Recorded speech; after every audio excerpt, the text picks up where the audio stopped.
여러분 안녕하십니까? 뉴스라이브 문을 엽니다. 추워진 날씨 탓인지 어제 서울에는 화재 사고가 유독 많았습니다. 종로 상가 건물과 가락시장 과일 노점, 동부간선도로 차량 화재까지. 오늘도 저녁부터 기온이 뚝 떨어집니다. 전열기구 사용도 늘 텐데 각별히 주의하셔야겠습니다. 12월 6일 뉴스라이브 지금부터 시작합니다. 오늘의 헤드라인입니다.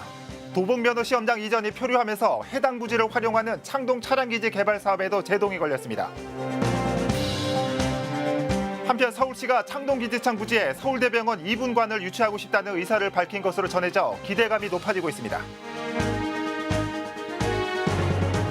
GTX A 노선의 강남구 구간이 주거지 지하를 관통한다는 사실이 알려지면서 노선 변경을 요구하는 목소리가 높습니다.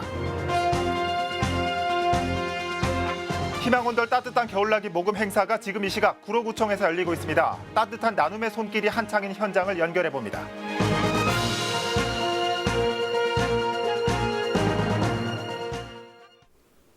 노원구 수건사업인 창동 차량기지 개발 사업에 제동이 걸렸습니다. 개발 부지 중 한 곳인 도봉 운전면허 시험장 이전이 답보 상태에 놓였기 때문입니다. 자칫 반쪽 사업이 될 것이라는 우려의 목소리도 있습니다. 첫 소식 박선아 기자의 보도입니다. 도봉 면허 시험장 이전이 표류하고 있습니다. 현재까지 서울시가 검토한 이전 대상지는 노원구 월계역과 도봉구 도봉역 일대 등 모두 16곳. 특히 의정부 장암역 주변과 남양주 별내택지 지구로의 이전이 가시화되는 듯 보였지만 지역 주민의 반대에 부딪혀 현재는 없던 일이 됐습니다. 중랑구 신내 IC 주변 역시 검토됐지만 그린벨트 지역이라 어렵게 됐습니다. 최근 열린 노원구 의회 구정질문에선 이에 대한 상황 공유를 요구하는 질의가 이어졌습니다. 창동 상계 지역 신경제 중심지를 위한 용역비로 8억 원이 넘는 금액이 편성되었습니다. SH 본사를 도봉면허 시험장 부지로 이전에 관한 사항이 들어가 있습니까? 오승록 노원구청장은 면허 시험장 이전이 교착 상태에 빠졌음을 털어놓았습니다. 창동 차량기지 개발 사업은 창동 기지창과 도봉 면허 시험장을 합친 면적 24만 제곱미터를 대상으로 추진 중인 사업인데 면허 시험장 이전이 지지부진할 경우 자칫 기지창 부지만을 대상으로 사업이 진행될 수밖에 없다며 우려했습니다. 도봉 면허 시험장 이전하는 부지를 확정을 못하고 있습니다. 도봉 면허 시험장만 남기고 창동 차량기지만 개발하자니 반쪽짜리 개발 되겠죠. 최악의 경우에는 반쪽짜리 개발밖에 안 될 수도 있습니다. 노원구는 지역 최대의 수건 사업인 창동 차량기지 개발 사업이 반쪽 사업으로 전락하지 않도록 현재 서울시와 대체 부지 마련에 고심 중이라고 밝혔습니다. 하지만 해당 지자체에 인센티브를 주는 것도 제안하고 있지만 선뜻 나서는 곳은 없다고 덧붙였습니다. 들라이브 서울 경기 케이블 TV 박선아입니다. 앞서 보신 것처럼 노원구 도봉면허 시험장 이전은 난항을 겪고 있지만 창동 기지창 개발은 조금씩 속도를 내고 있습니다. 서울시가 창동 기지창 부지에 세계 최대 규모의 의료단지 조성을 구상 중에 있는 것으로 알려졌습니다. 계속해서 박선화 기자입니다. 제248회 노원구 의회 정례회 구정질문. 창동 차량기지 개발 사업의 진행 상황을 보고하던 오승록 노원구청장이 최근 박원순 서울시장과의 면담 내용을 공개했습니다. 박원순 서울시장이 종로구 해화동에 위치한 서울대학교병원의 제2분관을 창동 차량기지 부지에 유치하고 싶다는 의사를 밝혔다는 것입니다. 박원 시장은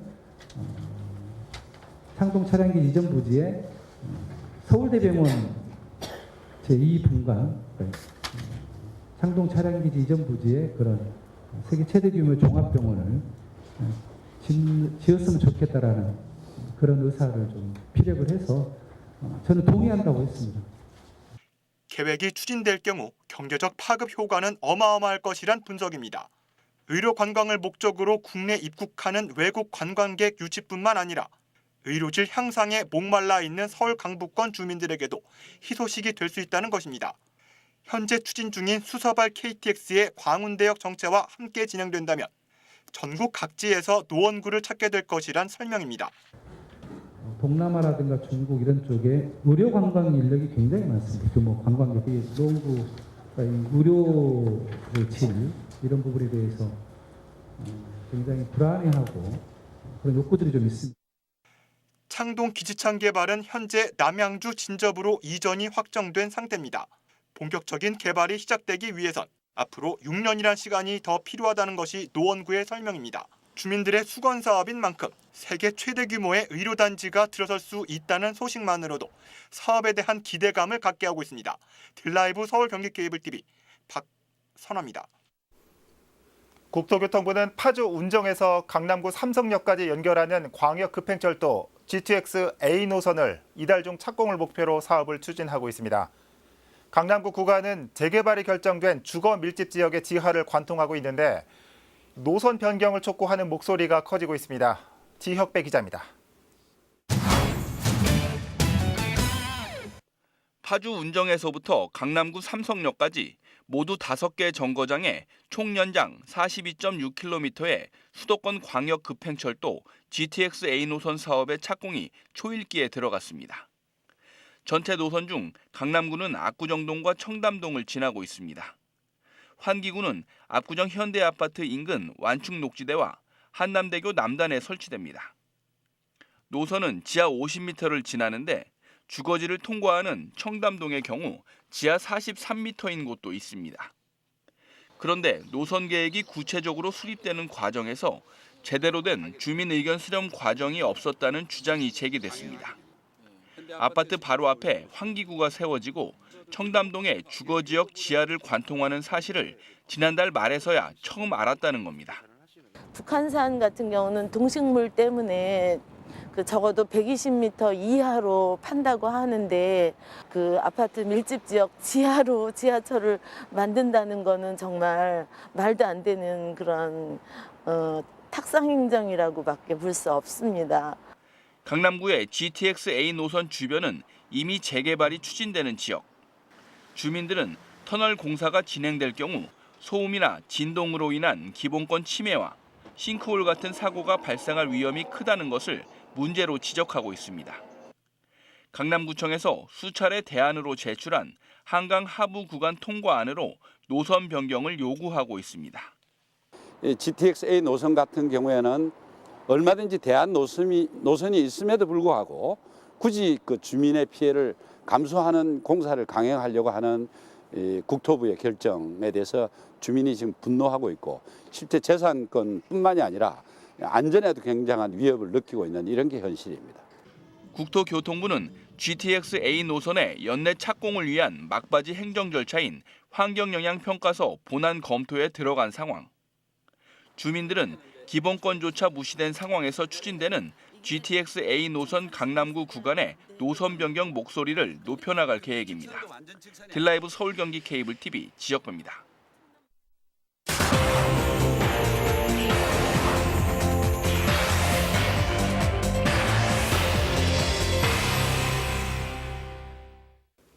지방의회 의장단 업무 추진에 관련 내용 계속해서 보도해드리고 있습니다.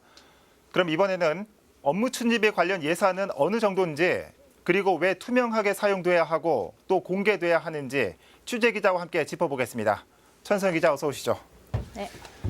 자, 이 말도 많고 탈도 많은 의장단 업무 추진비 도대체 예산이 어느 정도 규모입니까? 네, 구의 한 곳을 기준으로 설명을 해드리겠습니다. 의장이 388만 원, 네. 부의장이 188만 원, 그리고 3명의 상임위원장이 각각 138만 원입니다. 그러니까 한 달이면 1,000만 원 가까운 돈이고요. 1년이면 1억 2천만 원 정도 되는 겁니다. 네. 서울만 봤을 때 기초의회가 25곳이니까 전체를 더해보면 꽤 많은 예산이 들어가고 있다는 걸 짐작할 수 있습니다. 예. 물론 이렇게 필요에 의해서 사용되고 있는 금액이긴 할 텐데 이 부적절하게 사용되고 있는 사례도 많다고요. 네, 한 단체가 발표한 서울시 25개 기초의회 업무 추진비 추적기에 따르면 네. 다양한 사례들이 있습니다. 지금 화면에 흐릿하게 보이실 텐데요. 다 약국입니다. 예. 용산구 의회에서는 전임 의장이 약국 한 곳에서 임기 동안 약을 540만 원어치를 샀습니다. 예. 나이가 많아 혈압약과 병원 처방약 등을 샀다고 해명했는데 결과적으로 보면 자신의 혈압약을 공약을 시민의 세금으로 산 거잖아요. 그렇죠. 또 강남구 의회 전임 의장은요, 자신이 운영하는 식당에서 800만 원 이상을 결제한 사례도 있었습니다. 심야 시간이나 휴일 결제 또는 해외 시차를 간 사람이 국내에서 카드를 사용했다라고 정리된 내역도 있었습니다. 네. 사실 예전 같지 않아서 업무 추진비를 개인의 쌈짓돈으로 사용하기가 요즘 되게 어렵습니다. 그렇죠. 하지만 잊을만 하면 한 번씩 터져나오는 이런 좋지 못한 사례들 때문에 시민들은 세부 내역을 공개해라, 또 투명하게 목적에 맞게 써라라고 주문을 하고 있는 겁니다. 예. 이 개인의 세금으로 혈압약을 샀다. 얼마나 많은 국민들이 공감을 할지 궁금해집니다. 자, 그래서 이 권익위원회에서는 이 사용규칙 표준안도 제시하고 있는 상황이죠. 네, 맞습니다. 일종의 안을 줬습니다. 예. 업무 추진비 사용 규칙 표준안을 줬는데요. 내용을 보면 의정 활동과 무관한 개인 용도의 사용 제한, 밤 11시 이후의 심야 시간, 휴일, 자택 근처 등에서의 사용 제한, 친목회, 동호회 등 시민단체 등에 내는 회비 제한, 경력금 제한 등입니다. 네. 사용 내역 공개 부분도 정리를 해줬습니다. 사용 날짜와 집행 목적, 대상 인원수, 금액, 결제 방법 등이 포함된 사용 내역을 건별로 작성해 매 분기마다 이렇게 의회 홈페이지를 통해 공개하도록 권고를 하고 있습니다. 그렇군요. 자, 이렇게 권익위가 권고도 하고 있는 상황인데 이를 바탕으로 한 조례나 규칙을 만든 의회는 많지 않다고요? 네, 서울에서 조례를 갖고 있는 곳은 단 2곳, 강북과 도봉구 의회고요. 예. 규칙으로 제정된 곳이 한 곳, 금천구 의회입니다.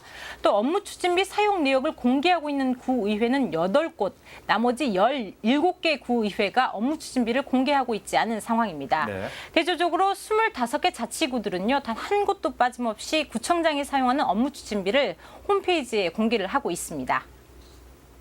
구의회는 조례나 규칙이나 근거가 없기 때문에 구의원들이 상임위원장이나 의장단이 마음대로 좀 쓰는 행태가 남아있다라고 생각하고 있고요. 앞으로는 정말 그 업무 추진비라는 이름에 맞게 업무를 추진한 목적으로 누군가와 어디에서 몇 시에 어떻게 먹었는지를 정확하게 기입해서 밝힐 필요가 있다라고 생각하고 있습니다.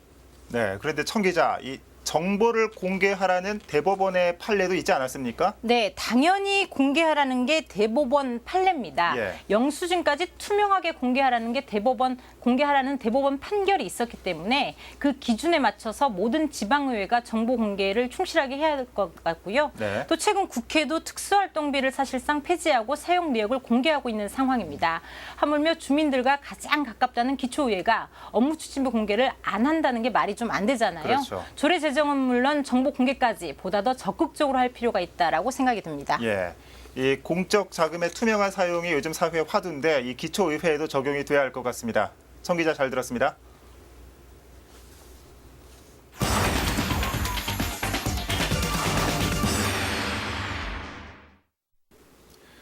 요 근래 갑자기 쌀쌀해진 날씨가 본격적인 겨울로 들어섰음을 실감케 하고 있습니다. 동시에 추위를 녹이는 온정의 손길이 모이는 시기이기도 합니다. 구로구에서는 오늘 희망온돌 따뜻한 겨울나기를 위한 모금 행사가 진행되고 있습니다. 현장에 나가 있는 취재기자 연결해 봅니다. 엄정규 기자. 네, 구로구청에 나와 있습니다. 네. 날씨가 많이 쌀쌀해졌는데 현장은 춥진 않습니까? 네, 지금 현재 기온이 영상 3도 정도를 가리키고 있습니다. 네. 어제부터 쌀쌀해진 날씨가 사람들의 몸을 움츠러들게 하고 있는데요. 이곳에는 지금 행사 준비 때문에 가려져 있지만 사랑의 온도탑이 설치되어 있습니다. 주민들의 정성이 모일 때마다 온도가 올라가게 될 텐데요. 날씨는 앞으로 더욱더 쌀쌀해지겠지만 이곳 온도탑만큼은 훈훈한 온기가 더해질 것으로 보입니다. 네. 오늘 구로구에서 이 따뜻한 겨울나기를 위한 이 모금 행사와 함께 이 생방송이 함께 열린다고요? 네, 그렇습니다. 생방송을 위해 지금 구로구청 주차장은 준비가 한창입니다. 예. 오후 2시부터 4시까지 진행될 예정인데요. 구로구 각지에서 또 각계 각층이 참석해 현장 모금을 진행하고요. 어려운 이웃에게 희망의 메시지도 전하게 됩니다. 온도탑도 이때 제막식을 가질 예정이고 초대 가수들의 공연도 마련됩니다. 공연뿐만 아니라 인형 뽑기 등의 이벤트와 바자회, 먹거리 장터도 운영된다고 합니다. 네. 희망온돌 따뜻한 겨울나기 사업이 꽤 오랜 기간 진행된 것으로 알고 있습니다. 마지막으로 그동안의 성과 짚어주실까요? 네, 저소득층과 홀몸 어르신 등 소외된 이웃에게 사랑을 실천하자는 뜻에서 시작된 따뜻한 겨울나기 사업은 지난 1998년부터 시작됐습니다. 네. 지난해 구로구에서는 모금 목표액 8억 5천만 원을 훌쩍 넘는 13억 9,800만 원의 성금과 성품이 답지했는데요. 올해 구로구는 목표액을 8억 8천만 원으로 잡았습니다. 모금은 내년 2월까지 계속됩니다. 올해 구로구는 소중한 기부, 확실한 행복, 이를 줄여 소확행이랑 슬로건을 내세웠는데요. 연말 기부 참여로 확실한 행복 느껴보시기 바랍니다. 지금까지 구로구에서 전해드렸습니다. 네, 엄정규 기자 잘 들었습니다. 오늘 구로구청에서 열리는 모금 행사는 오후 4시까지 열린다고 합니다. 근처에 계시는 분들은 잠시 들르셔서 나눔의 온정 실천하시는 것도 좋을 것 같습니다. 구로구 연결해봤습니다.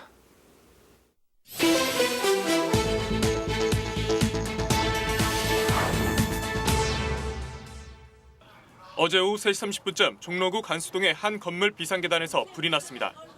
인명피해는 없었지만 이 화재로 거주자 700여 명이 대피하는 소동이 벌어졌고 에어컨 실외기와 집기류 등이 불에 타 소방서 추산 480만 원의 재산 피해가 발생했습니다.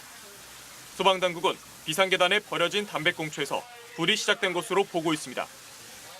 어제 오후 2시 30분쯤 강북구 수유동의 한 주택에서 불이 났습니다.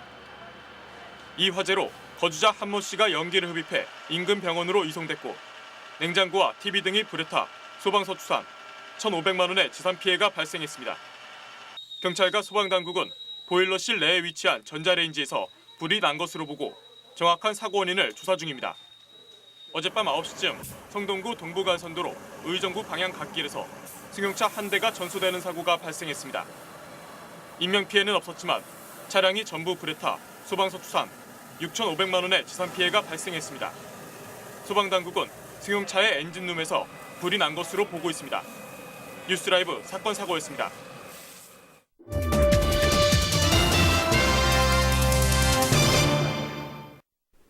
정의당 소속 서울시의회 권수정 의원이 예산결산특별위원회 활동 보이콧을 선언했습니다.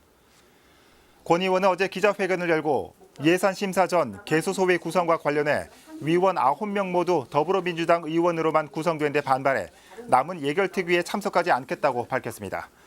권 의원은 또 민주당 시의원들로만 구성된 예결특위 개수소위는 집행부 예산안에 대해 제대로 된 비판과 견제를 할 수 없다며 단 한 명의 위원이라도 야당 몫으로 돌려야 한다고 주장했습니다. 어르신 공로수당부터 동정부 추진까지 서양호 중구청장의 5대 전략과제에 대한 논란이 뜨겁습니다. 관련 조례안들은 상임위원회 문턱을 넘지 못했고 구정질문에서도 각종 우려가 쏟아졌습니다. 하지만 서 구청장은 전략과제에 대한 강한 추진 의지를 나타냈습니다. 진기훈 기자입니다. 9번 의견 50% 찬성에 50% 찬성으로 통과되는데 9사람 중에 5사람이 부의 의장이 민주당이에요. 저도 민주당이고요.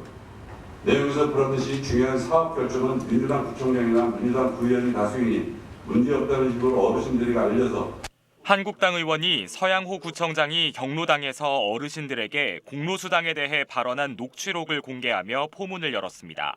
중구의회 구정질문에서는 이 공로수당을 비롯한 서 구청장의 5대 전략과제에 대한 우려가 쏟아졌습니다. 어르신 공로수당에 대해서는 상임위원회 심사에서 관련 조례안이 부결돼 추진 근거도 마련하지 못했고 내년도 192억 원에서 매년 늘어날 걸로 예상되는 막대한 예산을 매년 편성하는 것에 대한 부담도 지적됐습니다. 아무리 좋은 정책이라도 반드시 필요한 다른 사업에 지장을 줄 정도로 무리한 예산 부담은 지양하는 것이 바람직할 것입니다. 동정부 추진도 도마 위에 올랐습니다.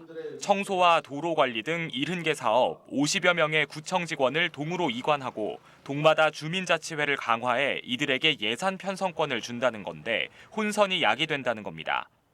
졸속으로 인력을 보강하거나 준비 없는 사무위관으로 인해 혼란과 혼선이 올 것은 불보듯 뻔합니다.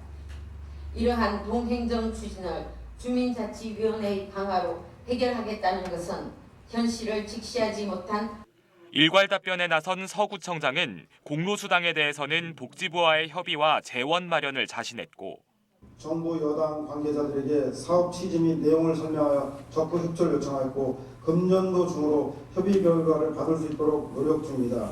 약 150억 원의 세입 증가가 예상되기 때문에 재원 확보에는 문제가 없음을 말씀드리겠습니다. 동정부에 대해서는 주민자치회에 대한 교육 강화 등으로 내실을 다지겠다는 입장을 밝혔습니다. 기존 주민자치위원회를 단순 확대 보강하는 것이 아니라 서울시와 행정하고 지침을 바탕으로 새로운 제도를 도입하여 일반 주민들의 책임 있는 참여를 유도하여 동해 주민대표기구를 만드는 것입니다. 전략과제 추진을 확신하는 서구청장과 우려를 표하는 야당 의원들 사이의 이견이 좁혀지지 않은 상태에서 향후 있을 예산 심사에서도 적지 않은 진통이 예상됩니다. 딜라이브 서울경기 케이블TV 진기훈입니다. 송파구 평생학습원이 어제 개관식을 갖고 본격적인 운영에 들어갔습니다. 송파구 마천동에 들어선 평생학습원은 3층 높이의 연면적 583제곱미터 규모로 학습 동아리실과 강의실 등으로 구성됐습니다. 앞으로 평생학습원에서는 100세 시대 준비 교육과 천연비누 만들기 등 다양한 평생학습 프로그램이 진행됩니다. 송파구는 평생학습원을 중심으로 생애 주기별 맞춤형 평생교육을 통해 평생학습 도시를 조성한다는 방침입니다. 중랑구가 청년정책위원회를 출범하고 본격적인 활동을 시작합니다. 위원회는 청년 기본계획 수립과 평가, 청년 정책의 시행을 위한 관련 사업의 조정 및 협력 등을 심의 자문하는 역할을 담당합니다. 연 2회 정기회와 임시회를 개최하고 위원은 중랑구의회 의원과 청년단체 소속의 청년, 전문가 등 모두 20명으로 구성됐습니다. 한편 구는 지난 9월 청년 기본 조례를 제정해 제도적인 기반도 마련했습니다.